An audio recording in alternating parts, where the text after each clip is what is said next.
Hi everyone, my name is Saharsh Singhania from Ambient Scientific, and as Rosina very nicely pointed out, I'm going to be talking about a real world use case and application for Edge AI, which is fall detection in this case. So it's no surprise to anyone, I'm sure, that AI today is changing human lives in so many different ways, from industrial process monitoring to medical imaging in healthcare, to crop analysis, to security surveillance in retail, and so on. But all of these applications work only when you're connected. Connected to the smartphone in some way, connected to the cloud, connected to some sort of external device where the compute is offloaded and relegated to. Now, there are some serious downsides and implications of offloading the compute to traditionally what's been the cloud model in the IoT domain, which is that there's significant cloud expenditure associated with the compute storage, the cloud compute. There's latency in your applications because your data is making a complete U-turn all the way from the sensors to the cloud and then coming back. In some domains, especially consumer, healthcare, medical, there's data privacy concerns because your data is leaving your device and can be intercepted mid-transmission. And no matter how robust you make your connectivity stack, there's always going to be some reliability issues because we all know that connectivity, cloud connectivity, is never really foolproof and 100%. But this begs the question, why does it have to be this way? Why do we have to relegate compute to somewhere far away in some unknown cloud server and make the sensors at the edge passive data collection, data generation devices? This is because the chips we've been using for AI compute were not really built for AI compute to begin with. The traditional architectures we're used to, such as the microcontrollers, the GPUs, were either built for general purpose compute or graphics processing. And the problem here is that AI compute has such a different nature in its fundamental mathematical operations that these architectures just don't do justice quite enough to AI compute.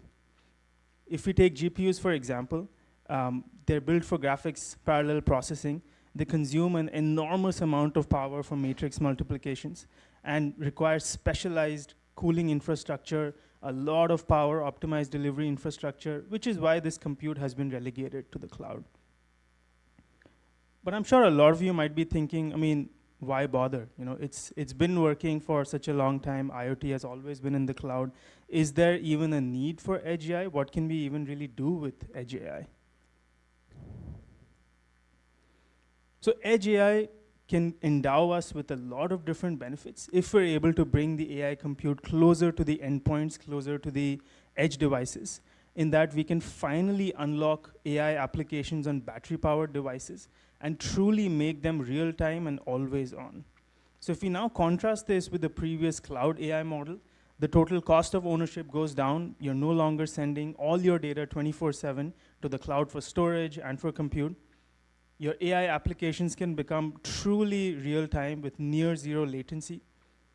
For consumer applications, your user data can stay on device and make it a lot more secure, private, and efficient for the end users. And finally, if the compute stays on device, it's a lot more reliable. Doesn't matter if your internet connection, your network connection goes away, the compute will keep happening closer to the user on the device. And Edge AI can actually unlock applications that can change human lives. So for example, we can have smart helmets now that can make the rider experience completely hands-free and give voice control power to the users. We can have smart pet collars that can detect pet distress and health anomalies for pets before the human can detect it. We can have smart sticks for the differently able to assist them in their day-to-day lives. And we can have smart shoes that can detect Parkinson's and a lot of other gait-based anomalies and diseases before the average human doctor can. And these are not just application concepts. These are real-world applications that some of our customers are working on. But today, we want to focus on the use case that's very close to our heart and has real-world life-saving implications, which is fall detection. So statistics show that 1 in 3 seniors each year suffer a fall. Now, not all of these falls are fatal, and they can be, we can severely reduce the mortality implications if they're detected fast enough. So the problem is not that seniors are falling a lot and they're more prone to falling.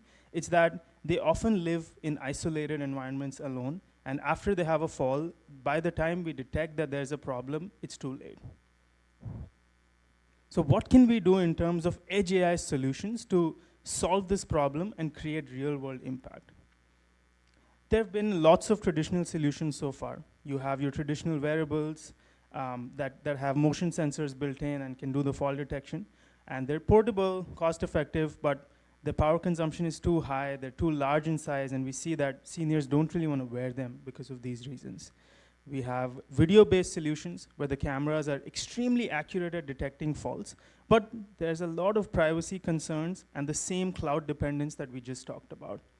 And then we also have your millimeter wave sensor-based technology, which is again accurate, preserves your privacy, but is prone to a lot of false alarms to other fall-like activities, and only works indoors in a limited range. So to truly solve this problem of fall detection and create the real-world impact we're looking for, we started to envision what a perfect solution could be and what boxes it would need to tick off to actually be useful to the users. So the most important thing is the device would need to be able to accurately detect falls and differentiate them from fall-like activities. So that would be, jumping, someone tries to go lie down on the bed. They often seem like falls to sensor data, but they're very different from falls. The device would need to have a long battery life, so users don't get bothered by the nuisance of having to charge their device every day, every 2 days, and then just stop using it. The device would have to be real time so that the alerts are generated right when the falls happen, not few minutes or few hours later, by what point it's too late already. And of course, the form factor would have to be compact and user-friendly as well, so that it's actually easy for the user to wear. Now, this is quite an ambitious list of checkpoints, and we actually started going over this to realize that there's no solution, there's no AI chip in the world that could enable all of these points for us.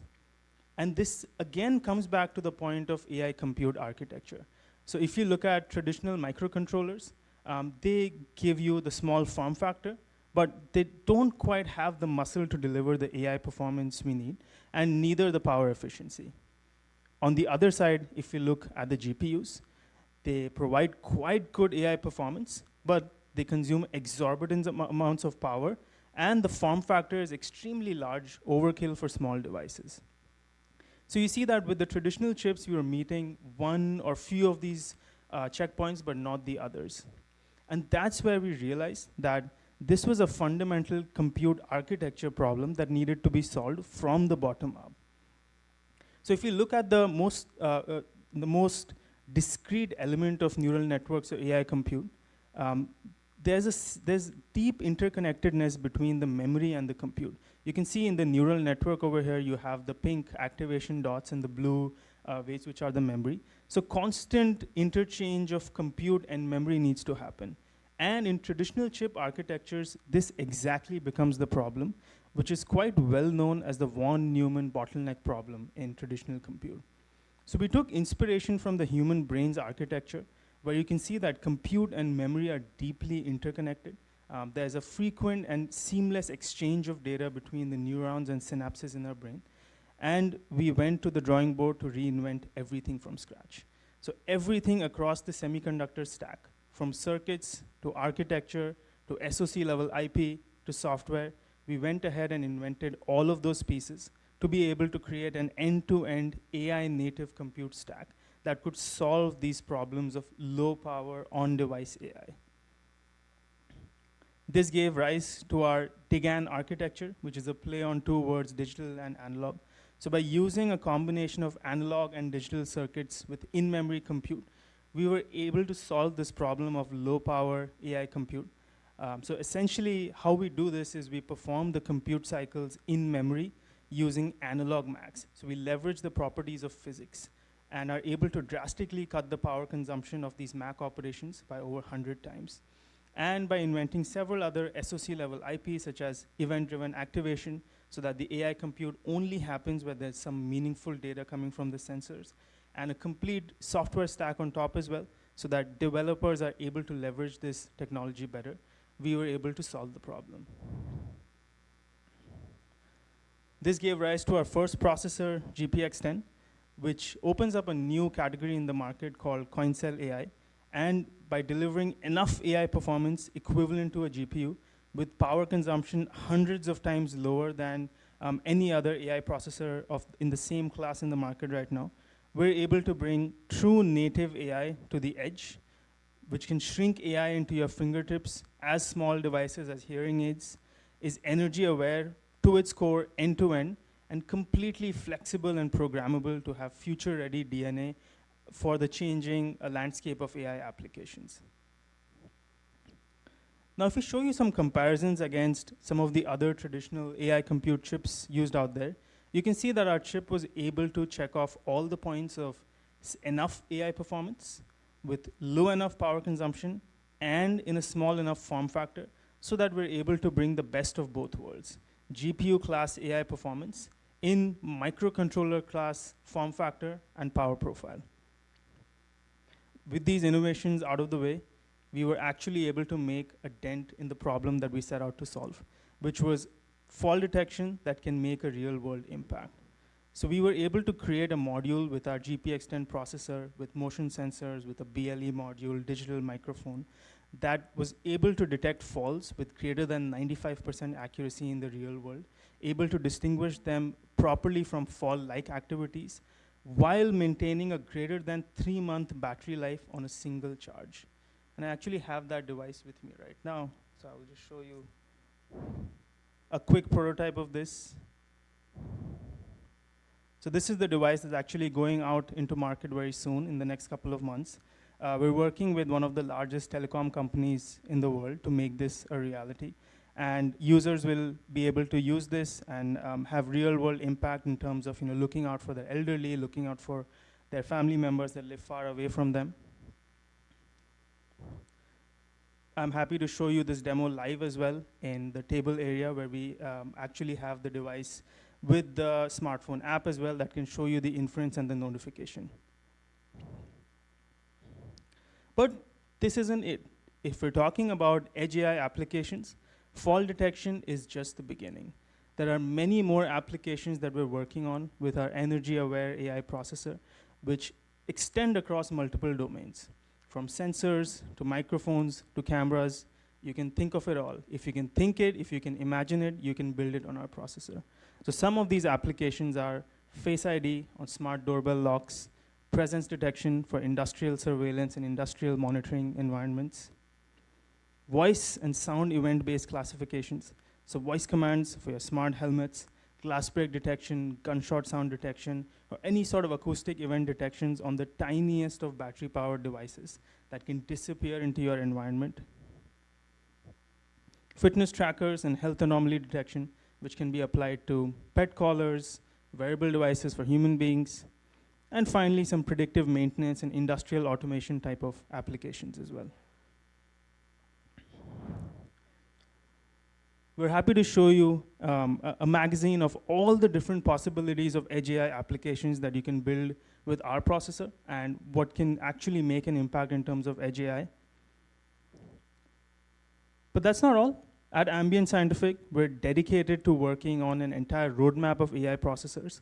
The technology we've built is extremely scalable, and while our first processor focuses more on the wearables and the battery-powered device market, we're working on several other processors to address the drones and robotics market, where we'll be able to address computer vision, small language models, and slowly be able to scale all the way up to the cloud server market as well, to really create an impact with AI compute that's energy efficient and can save and impact human lives without draining the planet.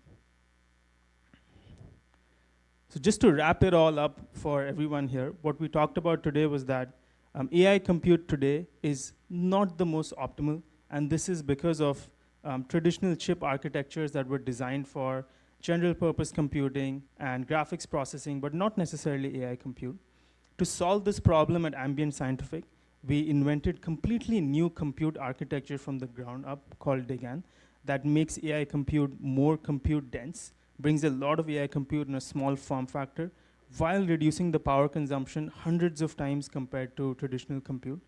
Our first processor, GPX10, is already enabling several battery-powered AI applications, such as in this locket that you can see right now.